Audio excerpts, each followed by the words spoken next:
Good afternoon, my dear brothers and sisters in Christ. Karon ato na pod basahon ang ato ang basahon karong adlaw no.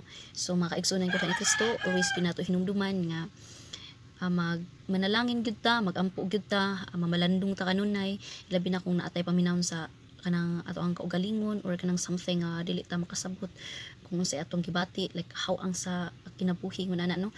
So ang ato buhaton na makaigsunan ko ni Kristo, basa lang ta og Bible. O mangayo po tag-advise sa mga religious person. So my dear brothers and sisters in Christ, ato sa basahon karon. Basahon diri sa Bible. Sa basahon sa Hebreo, kapitulo 13, versikulo 15 to 17, 20 to 21. So pagbasa gikan sa basahon sa Hebreo. Busa himuon ta kanunay ang halad ngadto sa Dios. Pinaagi kang Jesus. Mao kini ang halad sa pagdaig gikan sa mga ngabil nga nagsugid sa iyang ngalan. Ayaw kalimot pagbuhat sa maayo ug pagtinabangay kamo kay mao kini ang mga halad nga makapahimuot sa Dios. Tahura ang inyong mga pangulo ug tumana ang ilang mga sugo. Kini sila walay pahulay sa pag-atiman sa inyong mga kalag, kay maghatag man sila husay sa ilang pag-alagad sa Dios. Malipay sila sa pagtuman sa ilang buluhaton, kung tahoron ninyo sila. Apan, kung dili, masubo sila sa pag-alagad kaninyo, ug kana, dili makatabang kaninyo. Karon, ang Dios sa kalinaw nga nagbanhaw sa atong Ginoong Hesus, ang gamhanang magbalantay sa mga karnero, pinaagi sa dugo, sa walay katapusang kasabutan. Maghatag unta kaninyo sa tanang kaayuhan, aron matuman ninyo ang iyang kabubuton.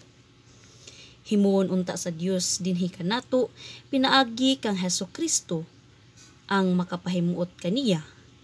Himayaon unta si Kristo hangtod sa kahangturan. Amen.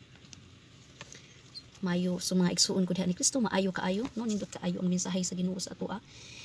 Kining mensahira para nako is usa ni siya ka pagpahinungdom kanunay sa Ginoo sa atoa nga ingon anak ka importante, ingon anak kabulahan ang kanang paghigugma o pagtahod ilabi na sa atoang mga katiguangan. So giingon diri nga mga pangulo, so sa mga tawo nga nagkuan sa atoa, nagdala sa atoa, sa mga tawo nga baguwang sa tuwa ingon ana or kanang mga nagdala like mga pari or kanang mga ilang naa sa simbahan. So mga kaigsunan ko ni Kristo, kinahanglan gyud ay nga mutahod ta no, mutahod ta sa atoang mga pangulo, kinahanglan mutahod ta sa mga kaparian, sa mga kanang nag-alagad sa simbahan, ug dili angay na nato sila nga panamastamasan.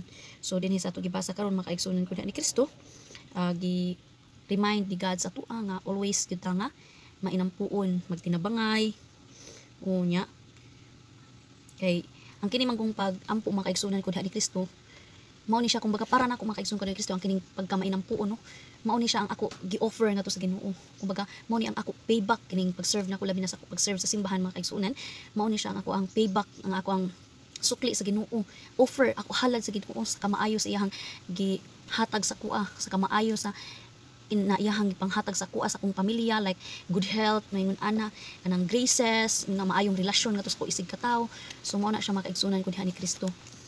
So hinawton ta my dear brothers and sisters in Christ nga everyday gid ta mamalandong no, everyday gid nato ba kana siyang i-remind ato ang self nga kana siyang kinahanglan gid ay nga mas mopaduol pa ta nga to sa Ginoo, kinahanglan gid ay nga kanang ato ang palawman ang ato ang pagtuo dinha sa Ginoo, kay sa panahon karon wala gid tay laing maduulan nga mutabang sa ato spiritually kundi ang Ginoo ra gyud o inubanan sa pangamas atong mahal nga inahan o sa mga kasantusan. So mangayo pud ta og tabang nila kay sila naa naman sa kiliran sa Ginoo ug sila dako kay na sila nga makatabang sa ato.